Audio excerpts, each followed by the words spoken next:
Cool. What's going on, everybody? Thank you for tapping into About Trout. We're gonna be out on the water today, and joining me is my buddy Marcus Rubo, head guide at Fish Heads. So I think it goes without saying he probably knows a thing or two about fly fishing.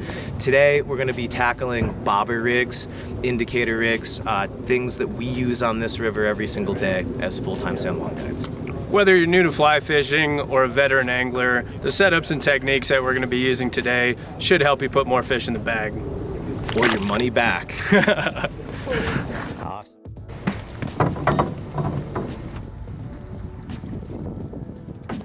When fishing indicator rigs, depth, weight, and indicator size are 3 players on a team that are all going to work together to help you put more fish in the bag.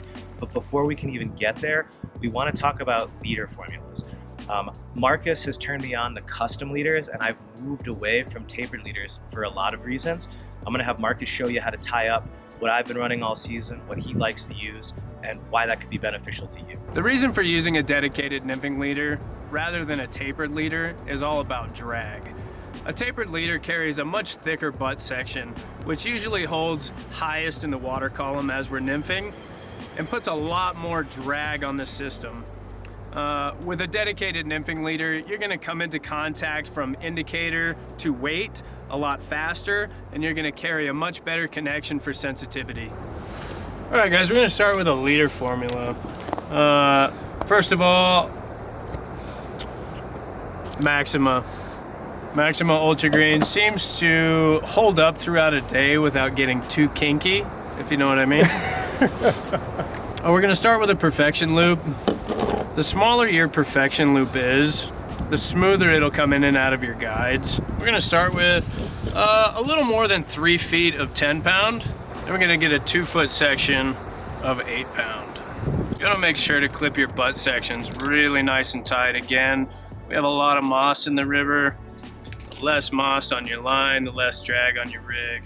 From this juncture down, the rest of this is gonna be 4X Flouro Carbon of your choice. Okay, at this juncture, I do a triple surgeon's knot. For a dedicated nymphing leader, we're gonna end with a 10-pound barrel swivel.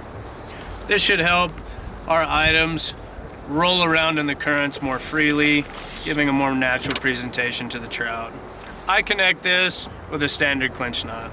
Before you decide to pick an indicator for your day of fishing, what you want to figure out is how are you going to be fishing? Are you going to be using that indicator as a pure suspension device to lock your flies into a particular band of the water column? Or are you going to be fishing pretty light and you want to see those strikes register on the leader before your flies or your split shot pull tight to the indicator?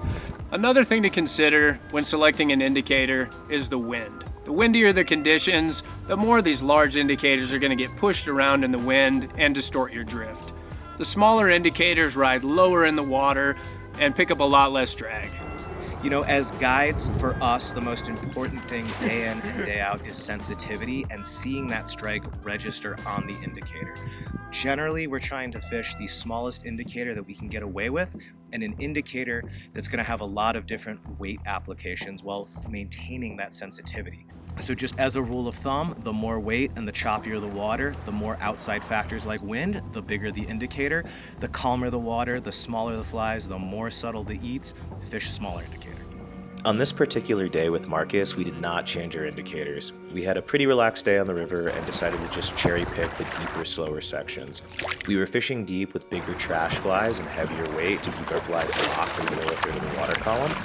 So for this application, I fished a small Oros indicator all day, and Marcus fished a medium Corq.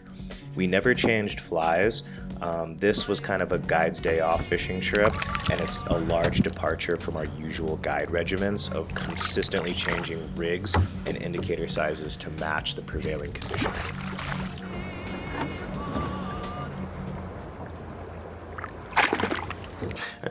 This is the Oros indicator. This is the small size. This is the medium size for comparison. It's an easy indicator to change out, and it's 2 hemispheres that unscrew. There's no parts to lose. It's an inline system. You're just going to put your leader through and you're good. It's easy also to slide the indicator up and down and adjust. Has a wide range of weights that this will prop out, and it's relatively sensitive. Using a system like this, the downside would be the plop that it would make on the water, especially if you're fishing skinny water, spooky fish. So I would assume that most fly anglers have seen this. This is the airlock. This is the newer style where it biodegrades if you break these off. What's nice with the airlocks is they're gonna prop up a wide range of weights. They're moderately sensitive. There's two different ways you can rig these. The first is kind of the standard way where you thread the line through and then put this nut in to lock it in. One of my favorite ways to fish these is to get it to fish at 90 degrees. So before I tie my flies on when I'm building my leader at the beginning of the day, I will thread my line through this nut like this. And then after I get rigged up, I will screw back in this top piece. So what that's gonna do is it's gonna spit this leader out, the bottom of it, so you have a nice 90-degree rig. Very, very convenient. The downsides to things like these would be there's parts to lose. I actually lost this nut in the bottom of Marcus's boat today, minutes into the day. Also, the way that this sits off to the side, it can be prone to tangles. Also, like the Oros, when it hits the water, it can splat. So if you're fishing really clear water, really spooky fish, you need a stealthy presentation. This might not be your first choice. This is a tactical cork. It's pill-shaped. What I really like about this indicator is that it's tapered. So unlike a spherical indicator, it will point to where your flies are in the drift. If you're hanging bottom too, you'll also see it ride like this. It is very sensitive. The nice thing is it's pretty easy to adjust up and down. It comes with these bobber stops, and the way that you would rig this is you're gonna put the bobber stop on the leader. You just pass this through this wire loop, pull. So your first one is on there, and then I want the color side facing my fly line and the cork side pointing back towards my weight and my flies. So once you thread this guy through, you're gonna lock it in place with a second bobber stop. And there you go, it's easy to move up and down with just a pull. Fishing a rig like this, you're not gonna have a very, very wide range of weights that you can fish. While you do have the sensitivity, another thing with this is you have to replace these bobber stops, and it's not gonna be very hard. It'll be pretty tough to change in and out. So if you're fishing kind of one weight range, this would be a good indicator for that. And then just replacing the bobber stops. If you have these guys and you don't have these guys, you might be SOL for the day. Next, we'll cover my go-to, the Corq. For comparison, this is the large, the medium, and becoming my favorite, the micro. All of them, of course, for different situations. They all come with a simple rubber O-ring at the bottom. To attach, simply double over your leader, pass it through the O-ring, all the way over the top of it, and make sure if you don't want this to move that you get a nice line-to-line connection at the very bottom. To adjust your depth, open up your leader so that your standing line is up against the cork. You can flatten it out and slide to adjust your depth. I like that the corks are easy to cast, easy to adjust, and very sensitive to the strike. However, the rubber O-ring does have its negatives. It will tend to rot away in the sun after some use, and sometimes the line can cut through the O-ring. They also tend to fray your leader a little bit with multiple adjustments. These are pinch-on indicators. This is the FullingMill product. I really like this one better than some of the counterparts on here, but they come on a sheet like this. You just pop them out, and then you're gonna remove this adhesive strip from the back. You wanna find out where you wanna lock your depth in, and it's like a little cheeseburger bun. You're just gonna fold that over. What I really like about these indicators is they're super, super, super sensitive. And this specifically, the adhesion's really good, so that's not gonna slide on you. And it acts really well as a true indicator. If you're fishing really light, it's gonna register those really subtle takes, especially on really, really small midges.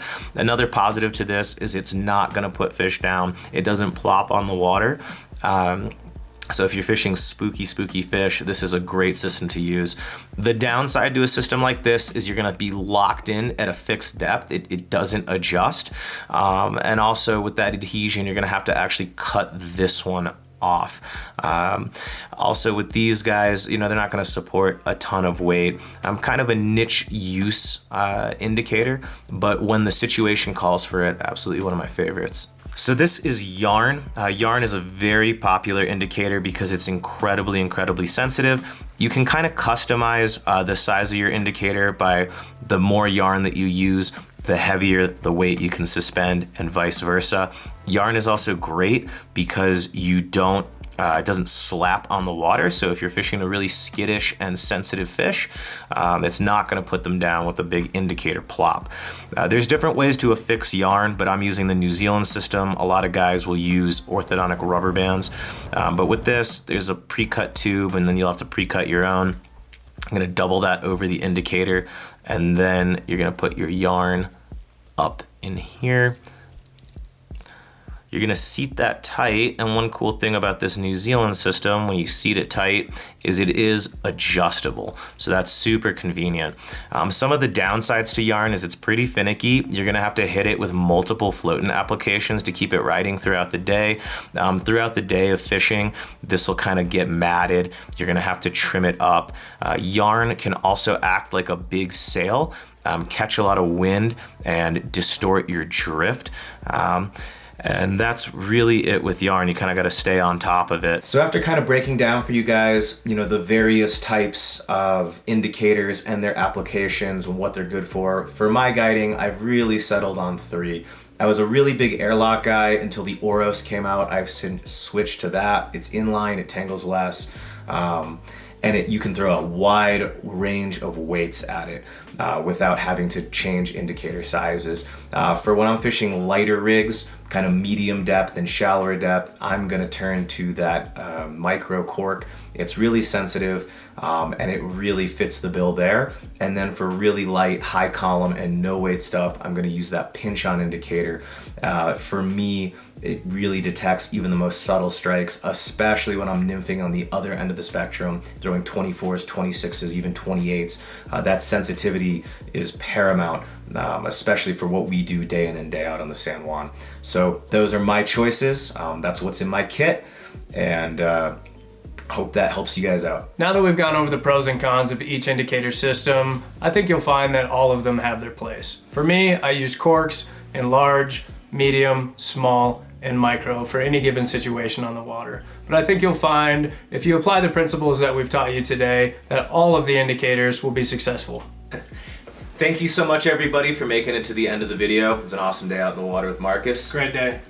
So hopefully that kind of demystifies indicators for you guys. You can find Marcus at fishheads.com. I will leave that link down below. You can find me at abouttrout.com. Also in the description, as well as leader formulas that you saw in this video, and then links to the products that you saw as well. But please, if possible, please support your local fly shop. Thank you so much, everybody, for watching. See you guys on the next video. Peace.